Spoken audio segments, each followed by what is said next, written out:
الرجیم بسم اللہ الرحمن الرحیم۔ سورہ بقرہ کا ترجمہ اور تفسیر جاری ہے۔ 103 آیات تک کل ہمارا ترجمہ ہو چکا تھا۔ کل 2 آیتوں کا ترجمہ ہوا۔ آج ان 2 آیتوں کا جو کل ترجمہ ہوا تھا اس کی تھوڑی سی تفسیر سماعت کر لیں۔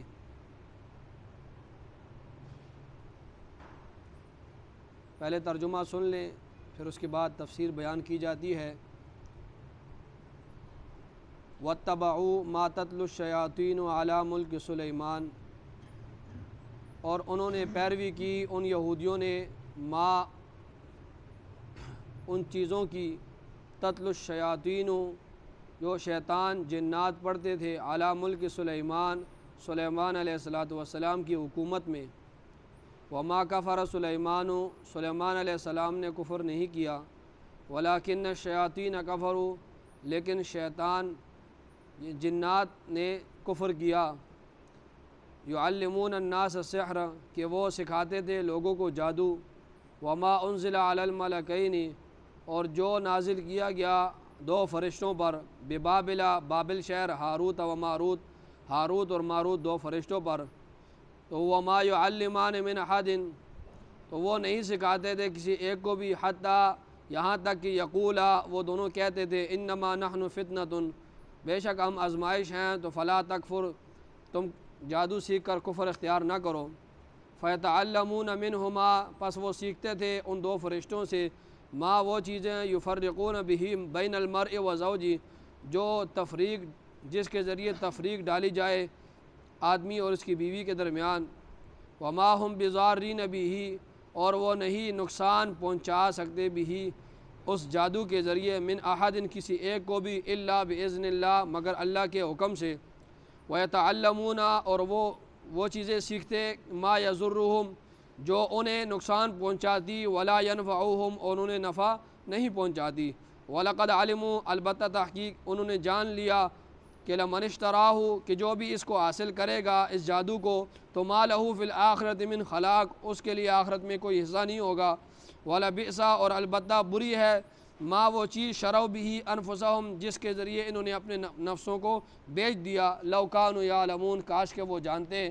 ولو انہم آمنوا، اگر وہ ایمان لے آتے، واتقوا، اور تقوی اختیار کرتے، لمثوبۃ من عند اللہ خیر، تو اللہ کے ہاں بہترین ٹھکانہ پاتے، لو کانوا یعلمون، کاش کہ وہ جانتے۔ یہ ترجمہ کل ہو چکا تھا، آج اس کی تفسیر سن لیں۔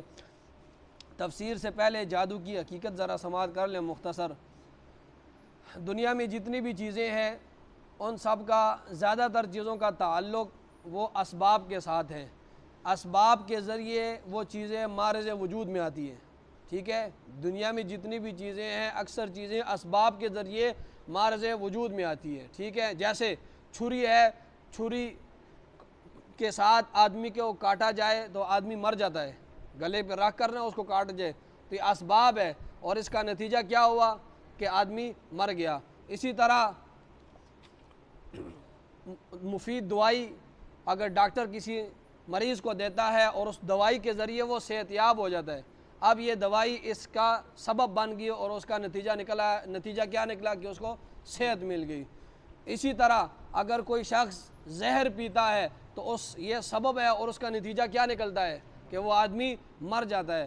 اسی طرح بہت سی چیزیں ایسی ہیں دنیا میں کہ جس کا تعلق کس کے ساتھ ہے؟ اسباب کے ساتھ ہوگا۔ اسباب ہوگا تو اس کا نتیجہ مرتب ہوگا، ٹھیک ہے۔ اسی طرح جادو کا تعلق بھی اسباب کے ساتھ ہے، ٹھیک ہے۔ جس طرح بہت سی چیزوں کا تعلق کس کے ساتھ ہے؟ اسباب کے ساتھ ہے۔ اسباب ہوگی تو وہ چیز مرتب ہوگی، نتیجہ اس کا نکلے گا۔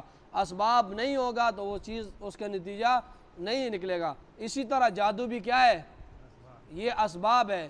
جادو جو ہے یہ بھی اسباب کی قسم ہے، ٹھیک ہے۔ اور کچھ چیزیں ایسی ہیں جس کا تعلق اسباب کے ساتھ نہیں ہوتا، بلکہ اس میں صرف اللہ کا حکم ہوتا ہے اور وہ وجود میں آ جاتی ہے۔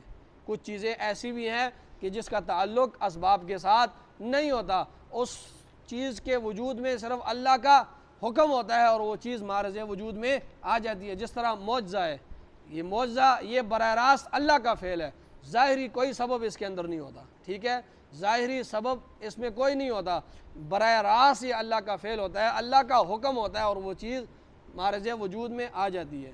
تو یہ بات آپ نے سن لی کہ دنیا میں بہت سی چیزیں ایسی ہیں جس کا تعلق کس کے ساتھ ہے؟ اسباب کے ساتھ. اسی طرح جادو کا تعلق بھی اسباب کے ساتھ ہے، اور اس طرح کچھ چیزیں ایسی ہیں جس کا ظاہری طور پر اسباب کے ساتھ کوئی تعلق نہیں ہے، جس طرح معجزہ ہے.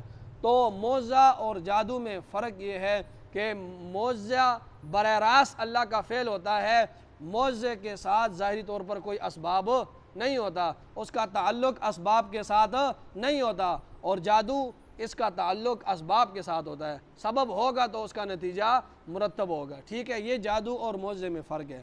اور اسی طرح دوسری بات یہ سن لیں کہ معجزہ جو ہوتا ہے وہ نبی کے ہاتھ پر ظاہر ہوتا ہے. معجزہ جو ہوتا ہے وہ نبی کے ہاتھ پر ظاہر ہوتا ہے، اور کرامت جو ہوتی ہے وہ ولی کے ہاتھ پر ظاہر ہوتی ہے. ٹھیک ہے، معجزہ کس کے ہاتھ پر ظاہر ہوتا ہے؟ نبی کے ہاتھ پر. اور کرامت کس کے ہاتھ پر ظاہر ہوتی ہے؟ ولی کے ہاتھ پر. اب یہ بات بھی سن لیں کہ معجزہ جو ہے وہ نبی کا فعل نہیں ہوتا. ٹھیک ہے، کرامت بھی ولی کا فعل نہیں ہوتا. یہ فعل کس کا ہوتا ہے؟ اللہ رب العزت کا ہوتا ہے. تو جب نبی کا فعل نہ ہوا تو نبی خود اسے ہر وقت اسے ظاہر بھی نہیں کر سکتا. ٹھیک ہے، جب نبی کا فعل نہیں ہے تو اس کو وہ جب چاہے ظاہر اس معجزے کو نہیں کر سکتا، کیونکہ اس کا تعلق کس کے ساتھ ہے؟ براہ راست اللہ کے ساتھ تعلق ہے اس معجزے کا. تو وہ اس کا تعلق جب اس کے ساتھ نہیں ہے تو پہلی چیز یہ ہے اس کا وہ فعل اللہ کا ہوتا ہے، نبی کا فعل نہیں ہوتا معجزہ جو ہے. اس لیے وہ ہر وقت اس کو دکھا نہیں سکتا، اس معجزے کو ہر وقت اس کو وجود میں نہیں لا سکتا. دوسرا یہ ہے کہ جب نبی کا وہ فعل نہیں ہوتا تو اسی وجہ سے اس معجزے سے جو ہے وہ یعنی آپ نے سنا ہے قرآن مجید میں کہ موسیٰ علیہ السلام نے جب لاٹھی پھینکی اور وہ لاٹھی سام بنی، اور سام جب بنی تو موسیٰ علیہ السلام بھاگے. اللہ رب العزت سے حکم آیا کہ واپس آؤ پلٹ کر اور اسے دوبارہ پکڑ لو. تو اگر یہ نبی کا ذاتی فعل ہوتا تو نبی اس سے کبھی بھی ڈرتا نہیں. اس لیے نبی کا ذاتی فعل نہیں ہے معجزہ، یہ معجزہ براہ راست اس کا تعلق اللہ رب العزت کے ساتھ ہے. تو نبی جب چاہے تب بھی اس کو ظاہر نہیں کر سکتا.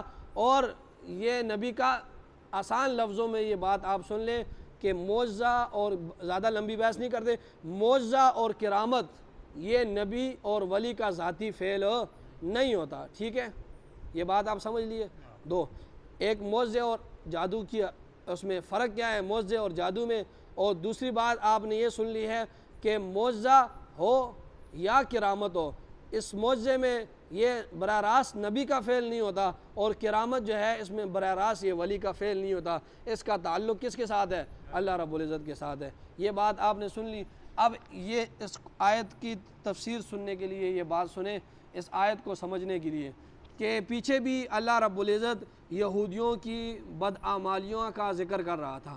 پچھلی آیات میں بھی اللہ رب العزت یہود کے بدعمالیوں اور برائیوں کا ذکر کر رہا تھا. اس آیات میں بھی اللہ رب العزت ان یہود کے ایک برے عمل کا تذکرہ کر رہے ہیں. وہ برا عمل کیا ہے کہ یہود جو ہے وہ جادو ٹونے کے پیچھے یہ یہود جو ہے لگ گئے تھے، جو کہ ناجائز ہے. یہ یہود ان کے برے کرتوتوں میں سے ایک کرتوت یہ بھی ہے کہ یہ یہود جادو ناجائز یعنی جادو کے پیچھے لگ گئے تھے جو ناجائز تھا. اور بالخصوص اس جادو کے پیچھے یہ یہود لگ گئے جس میں کفر والے الفاظ کہا جاتے تھے، جس منتر میں ایسے کلمات کہا جاتے تھے جو کفریہ کلمات ہوتے تھے اور شرکیہ کلمات ہوتے ہیں. ٹھیک ہے، تو انہوں نے کیا کیا؟ ایسا جادو حاصل کرنے لگے کہ جس جادو میں کیا تھا؟ کفریہ کلمات ان کو پڑھنے پڑتے تھے، اور ایسا جادو سیکھنے لگے جس میں شرکیہ کلمات ہوتے تھے. تو اللہ رب العزت ان یہود کی ایک برائی کو یہ بھی ذکر کر رہا ہے کہ یہ یہود جادو کے پیچھے پڑ گئے تھے. انہوں نے تورات کو چھوڑ کر جادو کے پیچھے، اور یہ جادو کے پیچھے ان کے جو بڑے تھے انہوں نے لگایا. انہوں نے کیا کہا؟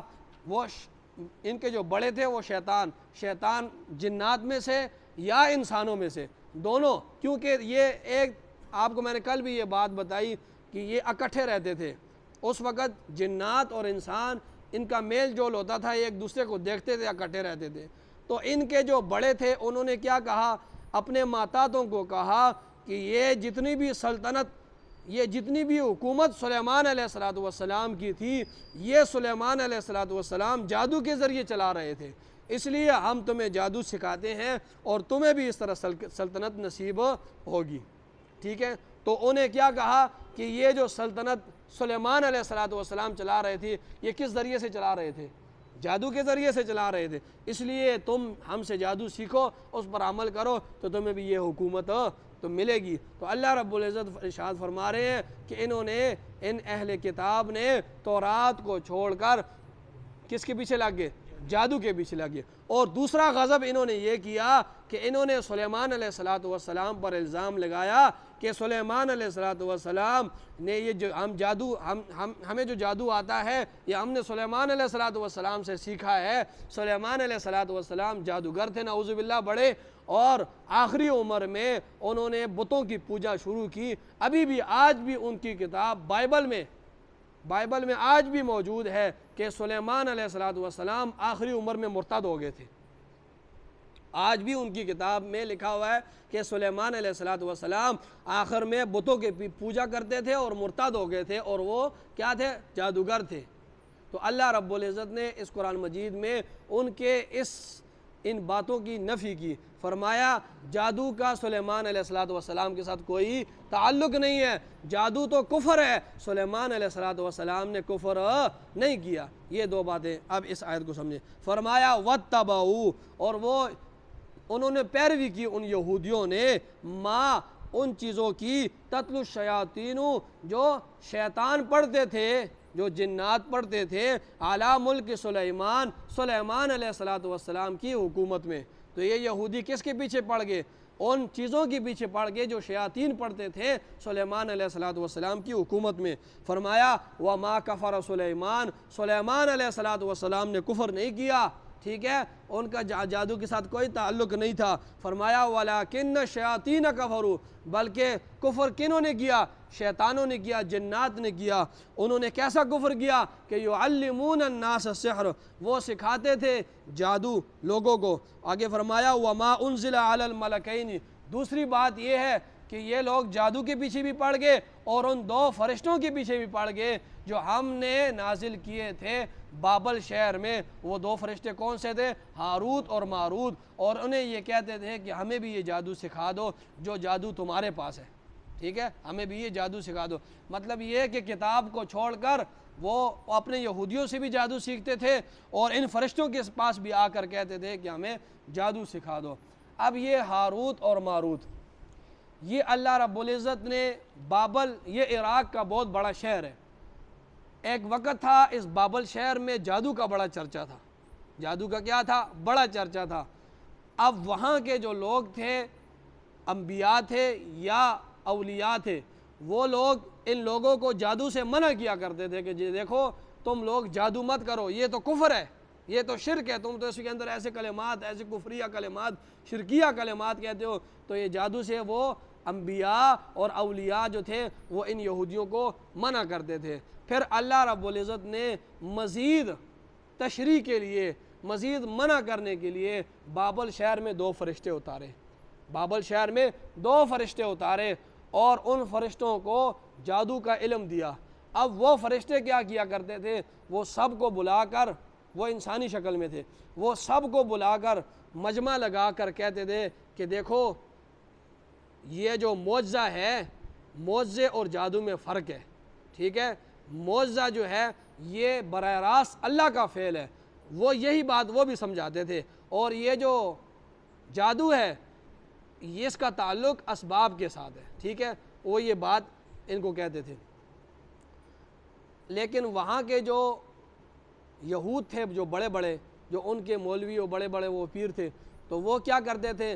وہ جادو کے ذریعے شعبدہ بازیاں دکھا دکھا کر لوگوں کو کہتے تھے کہ یہ کرامات ہے، ٹھیک ہے، لوگوں کو کیا کہتے تھے کہ یہ کرامات ہے، یہ معجزے ہیں، اور لوگوں نے ان کو اپنا مقتدا بنا لیا تھا۔ یعنی حالات اس قدر خطرناک ہو گئے تھے بابل شہر میں کہ ان جو غلط قسم کے لوگ تھے وہ جادو کے ذریعے شعبدہ بازیاں دکھا کر یہ کہتے تھے کہ ہم سب سے بڑے ولی ہیں، اور یہ کہتے تھے کہ یہ ہمارے ہاتھ پہ معجزے ظاہر ہو رہے ہیں۔ تو سارے لوگ ان جو غلط قسم کے لوگ تھے ان کے جو ہے ان کی اقتداء کیا کرتے تھے اور ان کو اپنا مقتدا بنایا ہوا تھا۔ تو جب حالات انتہائی خراب ہوئے تو اللہ رب العزت نے فرشتوں کو بھیجا انسانی شکل میں، اور تاکہ فرشتے ان کو بتائیں کہ دیکھو جادو اور معجزے میں فرق ہے۔ اب وہ لوگ جب یہ باتیں کیا کرتے تھے وہ فرشتے ہاروت اور ماروت، تو وہ سمجھاتے بھی تھے اور پھر پریکٹیکلی بھی بتاتے تھے۔ پریکٹیکلی اس طرح بتاتے تھے کہ دیکھو یہ جادو ہے اور اس کا تعلق سبب کے ساتھ ہے، یہ اس طریقے سے سبب اور مسبب کو جمع کر کے نتیجہ نکالتے ہیں، ٹھیک ہے، وہ بات بھی بتاتے تھے۔ اور جو وہ جادو کیا کرتے تھے نا وہ جو یہودی بڑے بڑے، تو یہ فرشتے ان کو اس کا تو اسباب ہوتے تھے لیکن اسباب مخفی ہوتے تھے، اسباب نظر۔ آج بھی جو جادو ہوتا ہے اس کا سامنے آپ کو سامنے سبب تو اس کا موجود ہوتا ہے لیکن بظاہر لوگوں کو نظر نہیں آ رہا ہوتا، سبب اس کا مخفی ہوتا ہے، چھپا ہوتا ہے۔ اگر سبب سامنے ہو تو پھر تو وہ جادو نہ رہا۔ تو وہ بتاتے تھے، وہ فرشتے ان کو بتاتے تھے کہ دیکھو وہ جو فلاں آدمی جادو کر رہا ہے نا، اور جس کا تمہیں سبب نظر نہیں آ رہا، جس کو تم معجزہ اور کرامت سمجھ رہے ہو، وہ اس طرح کر کے یہ شعبدہ بازی اس طریقے سے دکھاتا ہے۔ اور وہ اس بات کی بھی وضاحت کرتے تھے دیکھو ہم تمہیں جادو کا طریقہ تو بتا رہے ہیں لیکن یہ اس لیے تمہیں بتا رہے ہیں تاکہ معجزے اور جادو میں تم فرق کر سکو۔ ہم اس لیے نہیں بتا رہے کہ ہم جو بتا رہے ہیں تم یہ طریقہ سیکھ کر آگے تم بھی اس پر عمل کرنا شروع کر دو۔ ہم تو تمہیں اس لیے بتا رہے ہیں دیکھو وہ جو فلاں آدمی جادو کرتا ہے نا اس کی یہ ٹیکنیک ہے، جس طرح آج کل ہے نا وہ جادو کی ٹیکنیکیں سکھاتے ہیں، تو وہ اس ٹیکنیک کے ذریعے جو ہے تمہیں وہ جادو لگتا ہے، تو وہ یہ کام کرتا ہے تب جا کر۔ آج بھی آپ نے دیکھا ہوگا وہ پرندہ ہاتھ میں بالکل کچھ نہیں ہوتا، اس طرح کرتے ہیں، کبوتر نکال کے اڑا دیتے ہیں، پتہ ہی نہیں چلتا کبوتر کہاں سے آیا کدھر سے آیا۔ اسی طرح وہ عجیب سی حرکتیں کرتے ہیں، وہ انسان کو دو ٹکڑے کر دیتے ہیں، ایک آدھا ادھر ہوتا ہے ایک آدھا ادھر، انسان کی عقل حیران رہ جاتی ہے۔ تو اس کا سبب ہوتا ہے لیکن سبب کیا ہوتا ہے؟ مخفی ہوتا ہے، چھپا ہوتا ہے۔ تو اسی طرح یہ فرشتے جو تھے، یہ جو مثال کے طور پر اگر تو ایک آدمی کو دو ٹکڑے کر دیا، اب وہ تو جادو نظر آ رہا ہے لیکن وہ لوگ اس کو کرامت اور معجزہ کہتے تھے۔ اب فرشتے آ کر بتاتے تھے کہ یہ جو دو ٹکڑے ہو رہے ہیں اس کے اندر یہ باتیں، یہ دو ٹکڑے نہیں ہیں، انہوں نے یہ کام کیے، اب اس لیے لوگوں کو اس طرح نظر آ رہا ہے۔ تو وہ ساری تشریح کیا کرتے تھے کہ یہ اس طریقے سے یہ کام کرتے ہیں۔ تو وہ جب باتیں بھی بتاتے تھے اور پریکٹیکلی ہر جادو کی تشریح بھی کیا کرتے تھے کہ اس کا سبب اور مسبب کے ساتھ رشتہ کیا ہے، تو وہ جب وہ دیکھتے تھے سارے لوگ تو وہ ان کو یہ بھی بتاتے تھے کہ یہ جو چیزیں ہم آپ کو بتا رہے ہیں نا یہ آپ نے سیکھنی نہیں ہے، یہ تو ہم اس لیے آپ کو بتا رہے ہیں کہ آپ نے معجزے اور جادو میں فرق کرنا ہے۔ لیکن انہوں نے کیا کیا؟ انہوں نے وہ چیزیں سیکھی اور جس مقصد کے لیے اللہ نے فرشتوں کو بھیجا تھا اس مقصد کو چھوڑ کر انہوں نے وہ چیزیں سیکھی جو ہے اس کے ذریعے غلط کام شروع کر دیے۔ تو فرمایا وَمَا أُنزِلَ عَلَى الْمَلَكَيْنِ، اور وہ لوگ جو تھے وہ اس کے پیچھے بھی پڑ گئے جو وَمَا أُنزِلَ عَلَى الْمَلَكَيْنِ، جو ہم نے نازل کیا دو فرشتوں پر ببابل، بابل شہر میں، ہاروت و ماروت۔ وہ دو فرشتے کون سے تھے؟ ہاروت اور ماروت۔ ایک بات یہ بھی سن لیں کہ ہاروت اور ماروت کے بارے میں علامہ رازی رحمۃ اللہ علیہ کہتے ہیں کہ مختلف قسم کی کہانیاں لوگوں نے گڑھی ہیں۔ ایک کہانی یہ ہے کہ یہ فرشتے جو تھے یہ آسمان سے آئے اور ان فرشتوں کے اندر اللہ رب العزت نے نفسانی خواہشات رکھی تھی۔ ان کی نظر ایک عورت پر پڑی، وہ عورت بڑی خوبصورت تھی، اور پھر ان فرشتوں نے کہا کہ ہمارے ساتھ شادی کر لو یا اس طرح زنا کر لو، ہم اپنی خواہش آپ سے پوری کرتے ہیں۔ تو اس عورت نے کہا کہ دیکھو میرے ساتھ ایک لڑکا بھی ہے، تم اسے قتل کر دو، اگر تم میرے ساتھ یہ خواہشات پوری کرو گے تو پھر کیا ہوگا کہ یہ لڑکا میرا راز فاش کر دے گا، تم پہلے اس لڑکے کو قتل کرو۔ تو فرشتوں نے کہا کہ ہم تو لڑکے کو قتل نہیں کرتے۔ پھر اس عورت نے کہا چلو تم یہ شراب پی لو، شراب بڑے مزے کی ہے۔ ان دو فرشتوں نے شراب پی اور شراب کر کے اس عورت کے ساتھ زنا کیا اور اس لڑکے کو قتل کر دیا۔ اور اس عورت نے ان فرشتوں کو کہا تھا کہ میں تم سے تب زنا کروں گی جب تم مجھے وہ اسم اعظم بتاؤ گی جس اسم اعظم کے ذریعے تم آسمانوں پر جاتے ہو واپس زمین پر آتے ہو۔ اور انہیں وہ اسم اعظم اس عورت کو بتایا۔ اب ان سے وہ فرشتوں سے وہ گناہ ہو گیا اور یہ عورت جو ہے اسم اعظم پڑھ کے اوپر چلی گئی اور زہرہ ستارہ بن گئی اور وہ جو ہے فرشتے وہ الٹے لٹکا دیے گئے کنویں کے اندر۔ فرمایا یہ تمام تر یہ جو قصے کہانیاں کتابوں یہودیوں کی کتابوں کے اندر لکھا ہے، اس کی کوئی حقیقت نہیں ہے، کیونکہ فرشتے لا یعصون اللہ ما امرہم، وہ اللہ کے حکم کی نافرمانی نہیں کرتے، ان کے اندر یہ چیز ہی نہیں رکھی کہ وہ اللہ کے حکم کی نافرمانی کرے، ان کو جو حکم ملتا ہے وہ اس حکم پر عمل کرتے ہیں۔ تو مختلف قسم کے قصے کہانیاں ان دو فرشتوں کے متعلق گڑھی گئی تھی، ان کی کوئی حقیقت نہیں تھی۔ ان فرشتوں کو اس لیے بھیجا تھا تاکہ ان لوگوں کو معجزے اور جادو کی حقیقت بتا سکے کہ معجزہ اور چیز ہے اور جادو اور چیز ہے۔ اس لیے معجزہ آج کل بھی یہ ہوتا ہے نا، ایک دوسری بات یہ میں آپ کو کر دوں کہ آج کل عجیب قسم کا اگر کسی بندے سے کوئی عجیب واقعہ رونما ہو جائے تو ہم اسے کیا سمجھتے ہیں؟ ولی سمجھتے ہیں، بہت پہنچی ہوئی سرکار ہم اسے سمجھتے ہیں۔ اگر اسی طرح عجیب واقعات اگر کسی سے ظاہر ہونے لگے تو سب سے بڑے عجیب واقعات کس سے ظاہر ہوں گے؟ دجال سے ظاہر ہوں گے، تو پھر تو رئیس الاولیاء ہوگا، وہ اولیاء کا سردار ہوگا۔ آج جس سے بھی کوئی عجیب بات ظاہر ہونے لگے تو ہم کیا کہتے ہیں؟ یہ بہت بڑا ولی ہے، بہت پہنچی ہوئی سرکار ہے، ہم ایسی ہی باتیں کرتے ہیں۔ تو اگر عجیب کام ہی ولایت کی نشانی ہو تو پھر دجال تو سب سے بڑے عجیب کام، وہ تو اشارہ کرے گا آسمان کو اور بادل آئیں گے اور بارش برسے گی، زمین پر پاؤں مارے گا، ہیرے جواہرات نکلیں گے، اور ہر قسم کے مطلب جو حکم دے گا زمین وہ اگالے گی، اور اسی طرح وہ تو قسم قسم کے جو ہے وہ بارش کرے گا اور ہر قسم کے چیزیں جو جنت دکھائے گا، جہنم، کسی کو قتل کرے گا۔ تو اگر عجیب کام کسی کے ہاتھ سے رونما ہو تو اس کو ولی نہیں سمجھنا چاہیے۔ اگر ولی ان عجیب کاموں کی وجہ سے اگر کسی کو سمجھا جائے تو پھر دجال رئیس الاولیاء ہو، سب اولیاء کا سردار ہو۔ اگر آپ نے کرامت میں اگر آپ نے دیکھنا ہے کہ یہ بندہ یہ کرامت ہے یا نہیں ہے تو پہلے اس بندے کو دیکھیں کہ وہ مسلمان ہے یا کافر ہے، وہ مسلمان ہے یا کافر ہے، اور اگر وہ مسلمان ہے تو پھر دیکھیں کہ وہ شریعت کا پابند ہے یا نہیں ہے۔ اگر وہ شریعت کا پابند ہے اور اس کے ہاتھ سے کوئی عجیب واقعہ رونما ہو جاتا ہے، کوئی عجیب کام اس سے ہو جاتا ہے تو پھر وہ کرامت ہوگی، ٹھیک ہے۔ لیکن اگر وہی عجیب کام کسی فاسق فاجر آدمی کے ہاتھ سے نکلے تو وہ کیا ہوگا جی؟ استخراج ہوگا وہ، ٹھیک ہے۔ وہ کیا ہوتا ہے؟ استخراج۔ معجزہ کس کے ہاتھ سے ظاہر ہوتا ہے؟ نبی کے ہاتھ سے، اور کرامت کس کے ہاتھ سے ظاہر ہوتی ہے؟ ولی کے ہاتھ سے، اور استخراج کس کے ہاتھ سے ظاہر ہوتا ہے؟ وہ فاسق فاجر آدمی کے ہاتھ سے ظاہر ہوتا ہے۔ تو اگر آپ نے کرامت دیکھنی ہے تو پہلے دیکھیے کہ وہ مسلمان ہے یا کافر ہے، اس کا عقیدہ ٹھیک ہے یا نہیں ہے۔ دوسرا یہ ہے کہ وہ شریعت کا مکمل پابند ہے یا نہیں ہے۔ اگر وہ شریعت کا مکمل پابند ہے تو پھر ٹھیک ہے، وہ کرامت ہوگی، وگرنہ عجیب کام دیکھ کر کسی کو ولی بنا دینا یہ کام درست نہیں ہے۔ فرمایا وَمَا يُعَلِّمَانِ مِنْ أَحَدٍ، وہ فرشتے کسی کو بھی نہیں سکھاتے تھے، کسی ایک کو بھی نہیں سکھاتے تھے، حتیٰ یہاں تک کہ یقولا، وہ دونوں کہتے تھے کہ انما نحن فتنۃ، ہم بے شک ایک آزمائش ہے، فلا تکفر، ہم سے جادو سیکھ کر کفر اختیار نہ کرو، لیکن وہ مانتے جو نہیں تھے۔ تو فَيَتَعَلَّمُونَ مِنْهُمَا، وہ سیکھتے تھے ان دو فرشتوں سے، مَا يُفَرِّقُونَ بِهِ بَيْنَ الْمَرْءِ وَزَوْجِهِ، وہ چیزیں، وہ جادو جو میاں بیوی کے درمیان تفریق ڈال دے اور طلاق واقع ہو جائے۔ فرمایا وَمَا هُمْ بِضَارِّينَ بِهِ مِنْ أَحَدٍ إِلَّا بِإِذْنِ اللَّهِ، یہاں پر ایک اصولی بات بھی کر دی کہ جو لوگ جادو پر ایمان رکھتے ہیں نا، جو لوگ جادو پر ایمان رکھتے ہیں وہ کیا ان کا نظریہ کیا ہوتا ہے؟ ان کی سوچ یہی ہوتی ہے کہ جادو سے جو ہے نتیجہ مرتب ہوگا، ٹھیک ہے۔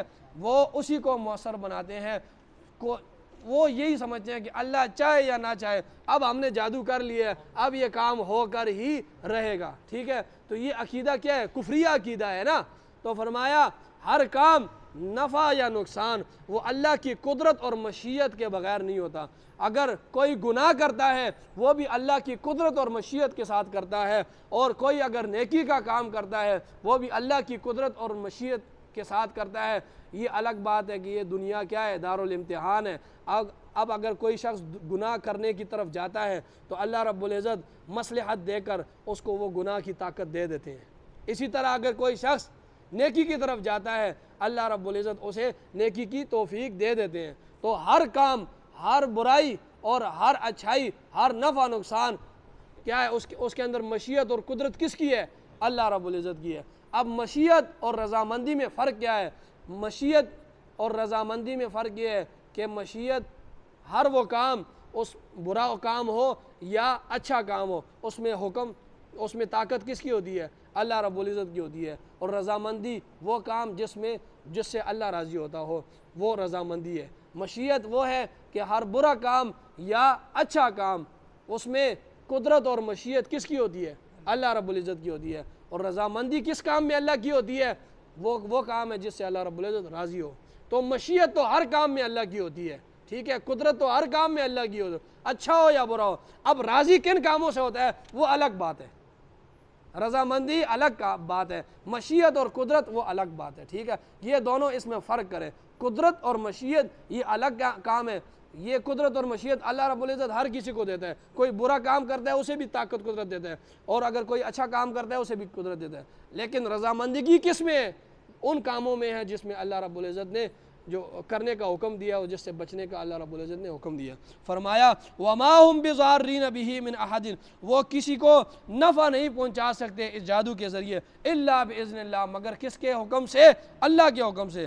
فرمایا وَيَتَعَلَّمُونَ مَا يَضُرُّهُمْ وَلَا يَنفَعُهُمْ، اور وہ چیزیں سیکھتے تھے جو ان کو نقصان دیتی ہے، ان کو نفع نہیں دیتی، اپنا آخرت تباہ کر دیا، کفر اختیار کر لیا، شرک کر لیا۔ تو فرمایا وہ چیزیں انہوں نے سیکھی جو ان کو نقصان دی اور نفع نہیں دی۔ اور فرمایا وَلَقَدْ عَلِمُوا لَمَنِ اشْتَرَاهُ، البتہ تحقیق وہ یہ بات جانتے تھے کہ جس نے اس جادو کو حاصل کیا، یہ کفریہ، شرکیہ، یہ جتنے بھی ناجائز قسم کا جادو ہے، فرمایا وہ یہ بات جانتے بھی تھے کہ مَا لَهُ فِي الْآخِرَةِ مِنْ خَلَاقٍ، کہ آخرت میں ان کے لیے کوئی حصہ نہیں ہے۔ فرمایا پھر بھی سیکھا وَلَبِئْسَ مَا شَرَوْا بِهِ أَنفُسَهُمْ، البتہ بری ہے وہ چیز جس کے بدلے میں انہوں نے اپنے جانوں کو فروخت کر دیا، کہ انہوں نے وہ چیز خرید لی اور اپنے جانوں کو فروخت کر لیا اور آخرت کو تباہ و برباد کر دیا۔ فرمایا لَوْ كَانُوا يَعْلَمُونَ، کاش کے لوگ جانتے۔ پیچھے اللہ رب العزت فرما رہے ہیں، یہ بھی آپ کو بتا دوں، وقت کم ہے، چلو بتا ہی دیتا ہوں کہ اللہ رب العزت فرماتے ہیں کہ ان کو پتہ تھا۔ ابھی اللہ رب العزت کیا فرما رہے ہیں کہ لَوْ كَانُوا يَعْلَمُونَ، کاش کہ انہیں پتہ ہوتا۔ یہ تو دونوں باتوں میں تعارض آ گیا نا، پہلے اللہ رب العزت کیا فرما رہے ہیں کہ ان کو پتہ تھا، اور اب آخر میں کیا فرما رہے ہیں؟ کاش کہ انہیں پتہ ہوتا۔ تو مطلب اس کا یہ ہے کہ انہیں علم تو تھا لیکن اپنے اس علم پر عمل نہیں کیا کرتے تھے۔ تو اگر صرف علم ہو اور عمل نہ ہو وہ علم نہیں ہے، ٹھیک ہے؟ اگر علم ہو اور اس پر عمل ہو تو وہ علم ہے، اور اگر علم ہو اور اس پر عمل نہ ہو تو وہ علم نہیں ہے، کل عدم ہے۔ فرمایا وَلَوْ أَنَّهُمْ آمَنُوا، اگر وہ ایمان لے آتے، کفر و شرک نہ کرتے، وَاتَّقَوْا، اور اللہ سے ڈرتے، لَمَثُوبَةٌ مِّنْ عِندِ اللَّهِ خَيْرٌ، تو البتہ وہ اللہ کے ہاں بہترین ٹھکانہ پاتے، لَوْ كَانُوا يَعْلَمُونَ، کاش کہ وہ جانتے۔ آمین۔ الحمدللہ رب العالمین والعاقبۃ للمتقین والصلاۃ والسلام علی سید الانبیاء والمرسلین۔ ربنا آتنا فی الدنیا حسنہ وفی الآخرۃ حسنہ وقنا عذاب النار۔ صلی اللہ علیہ وسلم۔ ٹائم لگ گیا۔